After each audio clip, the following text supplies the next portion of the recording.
సభా సరస్వతికి నమస్కారం. నా ప్రాణానికి ప్రాణమైన తెలుగు ప్రేక్షక దేవుళ్ళందరికీ నమస్కరిస్తూ, నన్ను 48 సంవత్సరాలుగా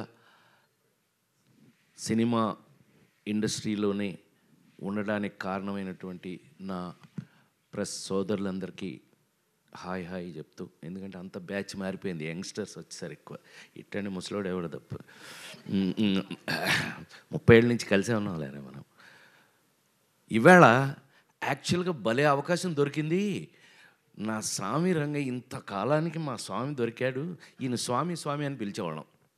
ఫ్లాష్ బ్యాక్లు ఏం గుర్తులేవా? సినిమా ఇండస్ట్రీలో అనేక మంది హీరోలు అవ్వడానికి అద్భుతమైన కేవలం మ్యూజిక్తో పెద్ద పెద్ద హీరో రజనీకాంత్, కమల్ హాసన్, రాజేంద్ర ప్రసాద్ ఎవడెవరు అందరినీ హీరోలను చేసి పారేసింది ఆయన. జస్ట్ మ్యూజిక్తో. గుర్తులేదా? నా ఫస్ట్ హీరోయిన్ సినిమా ఆడకపోయినా ఈనాటికి మర్చిపోలేని గోపెమ్మ చేతిలో గోరుముద్ద, రాధమ్మ చేతిలో వెన్న ముద్ద, రామోజీ ఫిల్మ్ సిటీ వారు తయారు చేసిన దాంట్లో నేను హీరోగా యాక్ట్ చేశాను. కానీ ఆ పాటలు అజరామరం. సరే, ఆయన కోపం వచ్చింది. ఏంట్రా నేను ఇంత కష్టపడి చేస్తే ఈ సినిమా సరిగ్గా ఆడలేదంటారా? నెక్స్ట్ ఏం సినిమా చేశాను చెప్పండి, దమ్ముంటే చెప్పండి. Thank you very much. ఇంకెవరు లేడీ ఏంటారు అనుకున్నా, అంత కుర్రాళ్ళేనేమో అనుకున్నా. Lady styler.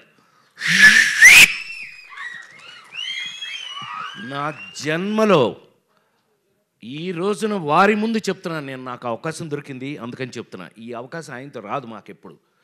కానీ వాళ్ళు చెప్తున్నా, సార్ ప్రేమించి పెళ్ళాడు సినిమా తర్వాత ఆత్మహత్య చేసుకుందాం అనుకున్నా నేను. అంతకుముందు డబ్బింగ్లు చెప్పేవాడిని, డబ్బులు వచ్చాయి, డబ్బింగ్ డబ్బులతో మద్రాసులో ఇల్లు కట్టే. యాక్టింగు ఆ సినిమా అంతగా ఆడకపోవటం వల్ల హీరో అయ్యి ఏమీ కాలకపోయింది. అంటే do or die. Ladies tailor cinema కనుక ఆడకపోతే దండేసి దండం పెట్టేవాళ్ళు ఇప్పటికి. సో రాజేంద్ర ప్రసాద్ లేడు. లేడీస్ టైలర్ సినిమా ఒకే ఒక ఎక్స్పీరియన్స్ చెప్పేసి ఆపేస్తాను. Sorry, I'll take another 3-4 minutes. Lawyer Suhasini అని ఒక సినిమా యాక్ట్ చేసాం. మా వంశీ సంగతి మీ అందరికీ తెలుసు కదా. ఇప్పుడు వంశీ సంగతి ఇక్కడ ఎందుకు లేండి, షష్టి పూర్తి. వంశీ పత్తి పేసునున్న మొత్తం పోచి ఎల్లరికీ తెలియం. సో వాడు నాకు ఆల్రెడీ కొత్త విలన్ని పెట్టి అతను నేను ఫైటింగ్ చేస్తుంటే కొట్టుకోండి అని షార్ట్ కంటిన్యూ చేశాడు. వాడు ఎరగొట్టి నన్ను సైకిల్ మధ్యలో కాలేసి తొక్కేసి కాలు ఇరిగిపోయింది, ఫ్రాక్చరు. అయితే వంశీ వచ్చాడు మా ఇంటికి. వస్తే మనమేమో మంచి కట్టు, 2 చెక్కలు ఈ టైప్లో ఉన్నాం ఇంట్లో ఉంటే, ఏమండి బయలండి మన స్వామి పిలుస్తున్నాడు. స్వామి? ఎవరు స్వామి? మన స్వామి అండి. ఓ ఇళయరాజా గారు. ఏంటంటే వాడిని తీసుకొస్తే రికార్డింగ్ చేస్తాను లేకపోతే చేయను అని డబుల్ పాజిటివ్ చూశారండి ఇప్పుడే. లేడీస్ టైలర్ డబుల్ పాజిటివ్ చూశారు. డబుల్ పాజిటివ్ అంటే రికార్డింగ్ చేసే ముందు వర్షను. అదేంటి అని అన్నా. వాడిని తీసుకురా లేకపోతే నేను రికార్డింగ్ చేయను అన్నారు. నన్ను ఈ స్టేజ్లో నేను రన్పాలన్నా. బాబు నీకు దండం పెడతాను, ఆయన అక్కడ రికార్డింగ్ చేయడానికి లేడీస్ టైలర్ రెడీగా ఉన్నారు, మీరు రాలేదనుకోండి సచ్చింది గొర్రె. ప్రసాద్ ల్యాబ్లో అలా కూర్చోవటమే నా పని అయిపోయింది. పైగా ఆ సినిమా ఎంతో కష్టపడి చేస్తాం, లేడీస్ టైలర్ సినిమాని. సో అవన్నీ ఈ పీత కష్టాలు పీత అన్నట్టు సరే తిట్టుకుని షార్ట్స్ ఉన్నాయి అయినా పర్లేదని ఆయన పిలిచారు అని చెప్పి ఆ స్ట్రెచ్తో నేను అక్కడికి వెళ్తే స్వామి థియేటర్ బయట నిలబడి ఉన్నారు ఇలాగే. అప్పుడు ఇంతే ఇప్పుడు ఇంతే, తెల్ల మల్లెపూలాగానే ఉంటాడు కానీ ఇలా నిలబడి. నేను అందులోంచి కారు, ఏమైందిరా అన్నాడు. ఆయనకి ఎంత ప్రేమ నా మీద యాక్టర్గా వచ్చింది అని అంటే రా అన్నాడు ఆయన. ఏమైందిరా? వీడే ఎరగొట్టాడన్న వంశీని చూపించి. ఎందుకురా ఎరగొట్టాడంటే షార్ట్లో ఏదో జరిగింది అందుకనే. ఎరా నువ్వు అంత బాగా యాక్ట్ చేస్తావా? నేను ఇప్పుడు రికార్డింగ్ చేస్తాను, నీ యాక్టింగ్గా నా రికార్డింగ్గా తేల్చుకుందాం మన ఇద్దరం అని చెప్పి థియేటర్ లోపల సార్ வாழ்க்கையில் மறக்க மாட்டேன் நான்.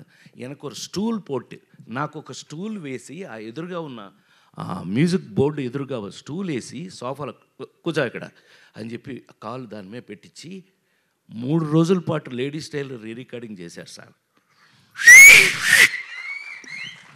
అది ఆ సినిమా అప్పటికీ ఇప్పటికీ ఎప్పటికీ మీ అందరి సంఖలో ఇళ్లల్లో అన్నిటిలోనూ ఉంది. ఆ రోజుల నుంచి తెలుగు సినిమాలో మీకు అందరికీ బాగా తెలుసు, నాతో పాటు చిరంజీవి గారి సినిమాలకు కూడా ఆయన తెలుగులో మీకు ఎన్ని సూపర్ డూపర్ హిట్లు మీకు తెలుసు.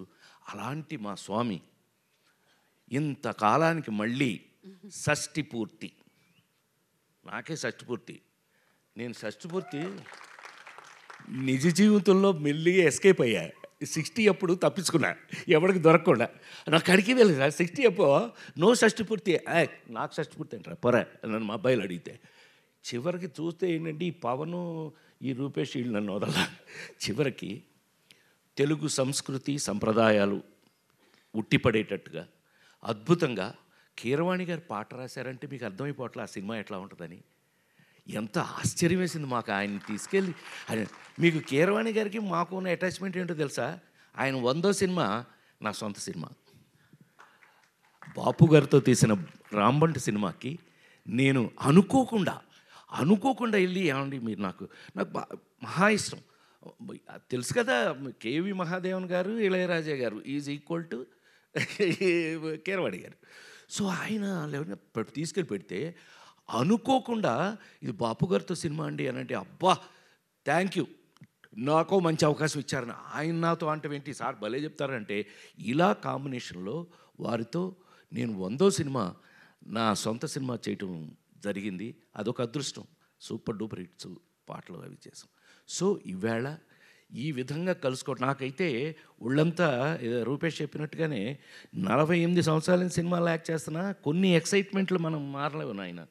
కొన్ని ఎక్సైట్మెంట్ జీవితకాలం భగవంతుడు అంతే, భగవంతుడు ఇచ్చిన వరాలు సార్.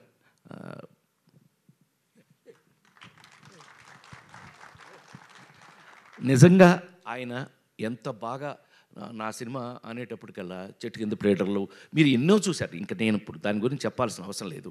అలాంటిది ఇంతకాలానికి షష్ఠి పూర్తి అని ఒక చక్కటి కథతో నాలాంటి ఇంతకాలం సినిమా ఇండస్ట్రీలో మీ అందరి ఎదురుగా 40 ఏళ్ళ నుంచి కూడా 287 సినిమాలు యాక్ట్ చేసిన నన్ను ఒక షష్ఠి పూర్తిలో ఒక అద్భుతమైన పాత్రతో పవన్ చక్కగా రాసి దాన్ని అద్భుతంగా తీసి ఇవాళ హైలైట్ ఆఫ్ ఇట్. మామూలుగా దాని మీద మీకు గౌరవం వినగానే రావడానికి కారణమే అమూలందైన బొమ్మ ఇసై జ్ఞాని ఇళయరాజా.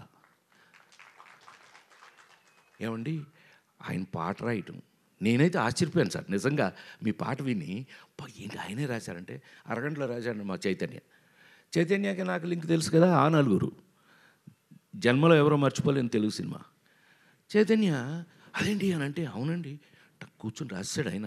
అందులో ఇళయరాజా గారు అనగానే ఒళ్ళు గగురు ఆయనకి ఊపు వచ్చేసిందండి, రాశాడు. ఎంత అద్భుతం అండి.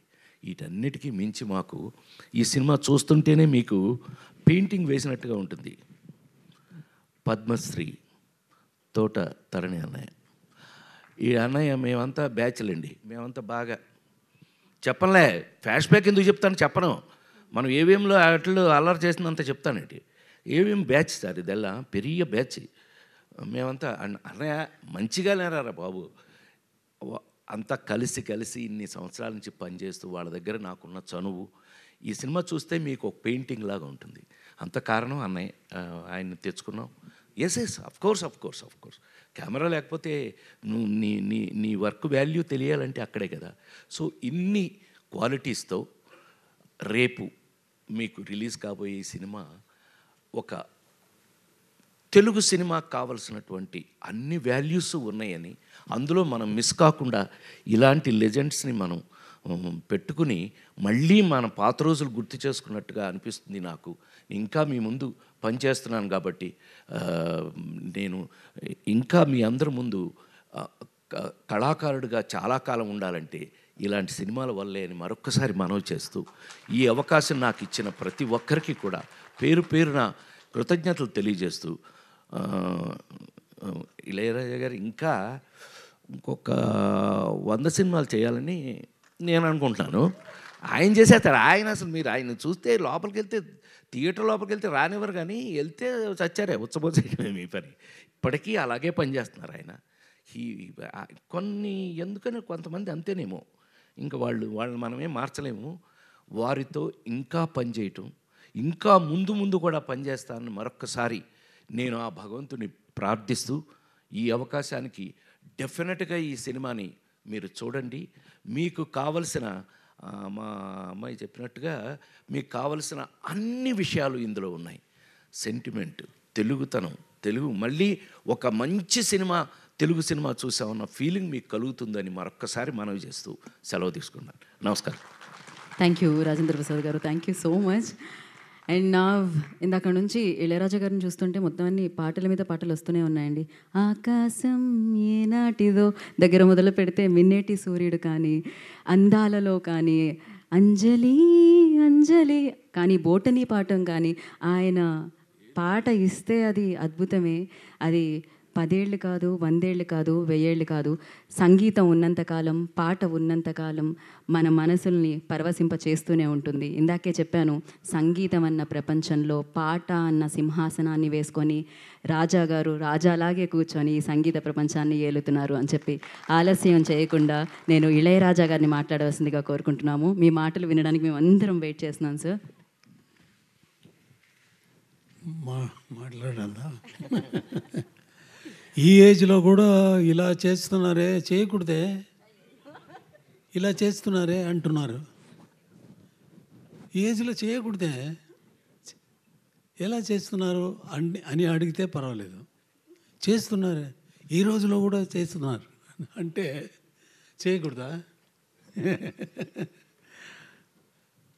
మా వాళ్ళే అప్పుడు వీడు వంశీ ఒక గ్రూప్ ఉంది, వీళ్ళందరూ నా కంపోజింగ్ రూమ్ ముందా ఒకే గలాట చేస్తూ ఉన్నారు.